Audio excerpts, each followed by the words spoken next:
A woman at the centre of a mass rape trial that shocked France has taken to the stand in court. Let's now head to France, where a sex abuse case continues to shake the country. To France now, where a horrific mass rape trial has gained global attention. What could drive someone to commit unimaginable acts within their own home, the confines of their own home, hidden from the world for nearly a decade? Now, this is the shocking case of Gisèle Pelicot, a 72-year-old woman from southern France whose story stunned the courtroom and shook a nation to its core. What truly happened behind those walls? Who could orchestrate such sinister events, and why were so many ensnared in this web of treachery? Most importantly, what could lead to such an unimaginable betrayal? Well, stay with us as we uncover one of the most disturbing cases in recent history. A tale so twisted, it raises more questions than answers and leaves an entire nation reeling in disbelief. Imagine discovering that everything you believed about your life was built on a horrifying secret. This is the story of Gisèle Pelicot, a 72-year-old woman from France whose seemingly perfect life was shattered by a revelation so dark that it stunned the world. For over a decade, Gisèle had been living through an unimaginable nightmare without even knowing it. Drugged, violated, and deceived by the one person she trusted most, her husband, Dominique Pelicot, a man she had trusted and loved for over 50 years. It all began with unexplained health symptoms that Gisèle couldn't explain. She'd find herself unusually exhausted, experiencing mysterious memory lapses. At times, she even feared that she might be developing Alzheimer's. But she dismissed her concerns, convinced it was simply age taking its toll. Never once did it cross her mind that her husband Dominique, the man she had trusted and loved for over 50 years, could be behind the symptoms that were slowly consuming her. In November 2020, the truth came crashing down. Gisèle was called in to speak with investigators, thinking it was just another routine interview. But what unfolded was anything but ordinary. In that room, investigators showed her a series of photos and videos, each one more horrifying than the last. She saw herself, motionless, vulnerable, and unconscious on her own bed, subjected to horrors she couldn't have imagined. These images had been orchestrated and filmed by none other than Dominique, the man she trusted more than anyone. Can you even begin to imagine the devastation she must have felt in that moment? Sitting there in that room as the horrifying truth sank in, that the man she had spent 50 years with had betrayed her in the most unimaginable way? Gisèle later told the court, "For me, everything is falling apart. Everything I have built up over 50 years, I just wanted to disappear." She spoke of the heartbreaking moment when she finally told her daughter about the abuse. The scream her daughter let out, she said, still echoes in her mind, a sound of pain and disbelief so piercing that Gisèle could never forget it. But what would drive a man to hurt the person he was meant to cherish and protect? Gisèle found herself asking the same question. How could the perfect man she thought she married be capable of such monstrous acts? Yet the horror didn't end there. What was even more chilling was the revelation that dozens of men had been involved in the abuse. Strangers invited into their home by her own husband. Not one of them, she said, had done anything to stop it. Not a single person had called the police or even made an anonymous tip that could have spared her from years of unspeakable suffering. Donc on attend que lumière soit faite sur la manière dont ça a pu être commis, de la manière dont au moins 83 hommes ont pu violer durant une dizaine d'années la même femme en toute impunité, s'organiser sur Internet en toute impunité, alors qu'il y avait quand même des alertes sur l'état de la santé de la victime, la solution chimique. On September 5th, Gisèle bravely took the stand, sharing the painful details of her life with Dominique in an attempt to make sense of the unimaginable. She spoke of the small, seemingly innocent moments they had shared, how he would bring her favorite raspberry ice cream when she was resting in bed, how they would share a glass of white wine after dinner, and how she felt grateful for the life they had built. "I never felt my heart flutter," she told the court. "I didn't feel anything. I must have gone under very quickly. I would wake up with my pajamas on." Sometimes she'd wake up more exhausted than usual, but she always chalked it up to her active lifestyle, never imagining the truth. Looking back, Gisèle couldn't believe she hadn't noticed sooner. Dominique had always been attentive and caring, sitting in the living room watching football while she relaxed, as if everything was normal. But behind this facade of a devoted husband was a twisted betrayal she never saw coming. Now the trial of Gisèle Pelicot has sent shockwaves through France, exposing a terrifying betrayal that unfolded within the very walls of her own home. At 72 years old, Gisèle faced the court with incredible courage, recounting the events that have not only devastated her, but also fueled her determination to bring about change in society. What could drive someone to commit such cruelty? Dominique Pelicot, a man trusted by his wife, led a double life for nearly a decade, involving strangers in unspeakable acts that left Gisèle shattered and betrayed. During the trial, Gisèle's lawyers faced fierce opposition from the defense. On September 4th, they suggested a different version of events, implying that it could have been a libertine relationship and questioning whether Gisèle might have known about her husband's secret life. Gisèle's response was clear and heart-wrenching. "Don't talk to me about sex scenes. These are rape scenes," she declared.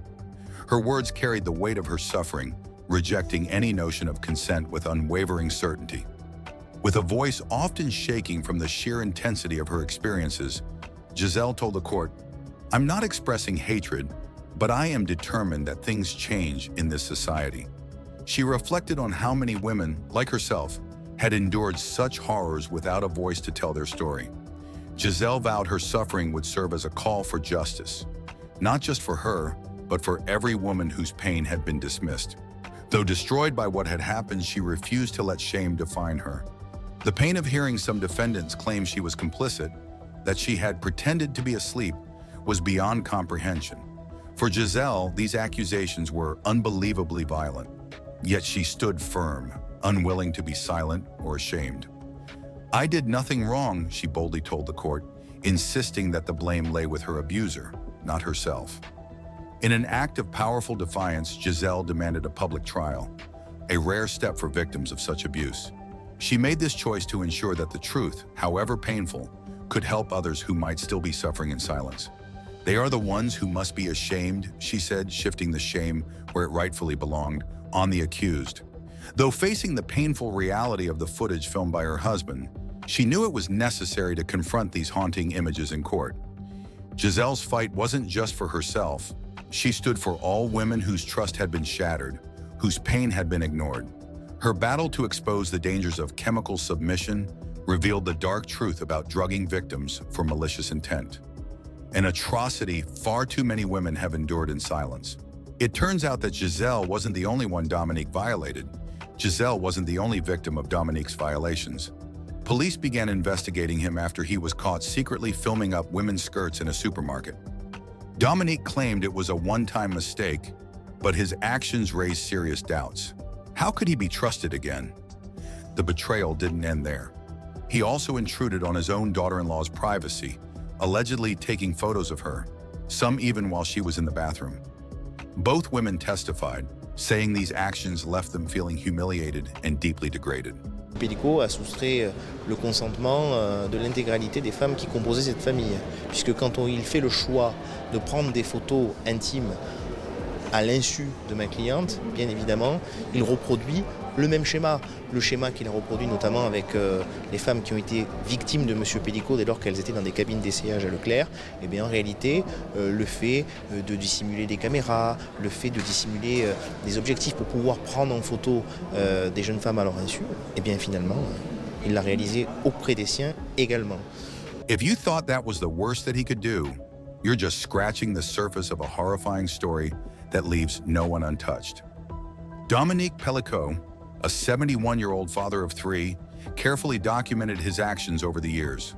On a hard drive, investigators discovered a folder labeled Abuse, revealing the horrifying details of his crimes.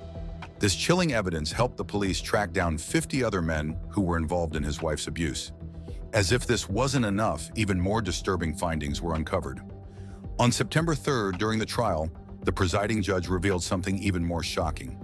On Dominique's computer, investigators found a folder titled Around My Daughter Naked, containing naked photo montages of his own daughter, Caroline Darien. How could a father betray his own child in this unimaginable way? The revelation left Caroline in utter shock. She had no idea such horrific images existed until investigators exposed them. One can only wonder, what went through Dominique's mind as he stored these images?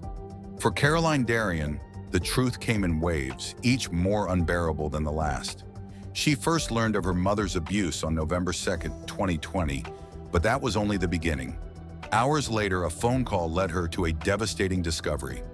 Among the 20,000 pieces of evidence, 2 photos surfaced showing a younger woman unconscious. At first, Caroline didn't recognize the woman, but when an investigator pointed out a small mole on the woman's right cheek, it all clicked. Could her father have done this to her as well? Did he drug me? She asked, her voice breaking. Did he abuse me? She knew from that moment she could no longer call him father. And while Dominique denies abusing his daughter, the evidence against him is undeniable. We can never know for sure if he has abused his own daughter. Because what kind of father hides such twisted secrets? He now faces charges for violating her privacy by secretly recording and sharing footage of her online. But police even counted about 200 instances of rape in Gisele, including over 90 by strangers. Gisele said she recognized only one of the men who had violated her, someone who had visited her home in the past, chatting with her husband about cycling. She would see him now and then in the bakery, exchanging brief hellos, never imagining he would eventually play a part in the horrors she endured. What could make someone so familiar, so ordinary, turn into a perpetrator of such unimaginable abuse? This is the chilling reality Gisèle Pelicot faced, a woman whose life would be shattered for nearly a decade.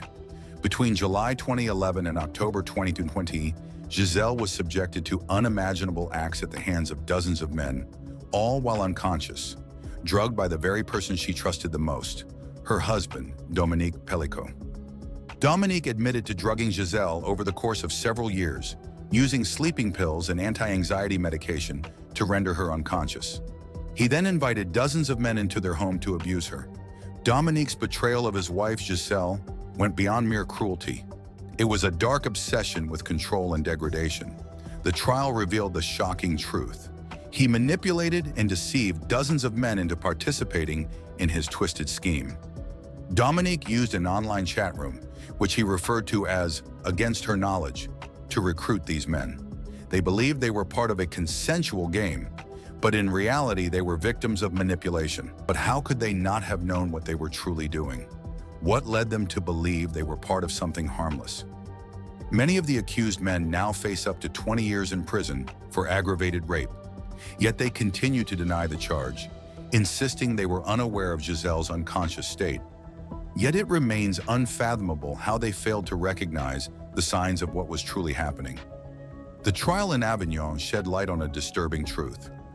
Dominique Pelicot's abuse went beyond Gisèle, involving other men who shared his deviant desires. Some even admitted to using the same sedative techniques that Dominique had taught them to drug and rape their own partners. One man confessed to using the method to assault his wife, who had no idea she was being abused. The question that remains is how many other women like Gisèle were unknowingly drugged and violated? What about the women who had relationships with the men involved? Could they have been victims too? One ex-girlfriend of an accused man shared how she experienced dizziness during her relationship, unsure if she had been drugged. The fear of not knowing whether they too had been victimized is a horrifying thought that many of these women involved now face. Gisèle's fight for justice goes beyond her own healing. It's for all the women still be living in the shadows of abuse. As the trial continues, with hearings stretching until December 20th, the accused, most of whom deny responsibility, offer apologies Gisèle can't hear. What do these apologies truly mean when they're made not to seek forgiveness, but to escape blame? One thing is certain, justice remains distant. But Gisèle's unwavering determination to expose the truth is her driving force. Tout ce que je pouvais dire, c'est pas évident, bien évidemment, c'est un exercice de style qui n'est pas facile. Et puis il y a aussi la pression de tous ces individus qui sont derrière moi. Et je sens bien qu'on essaye, au niveau des questions, de me piéger, bien évidemment. Donc j'essaye de répondre le mieux possible. Et puis il va falloir se battre jusqu'au bout, bien sûr, parce que ce procès va durer 4 mois. Now, what punishment do you think those responsible should face? Let us know in the comments below, and do not forget to like, share, and subscribe to our channel for more.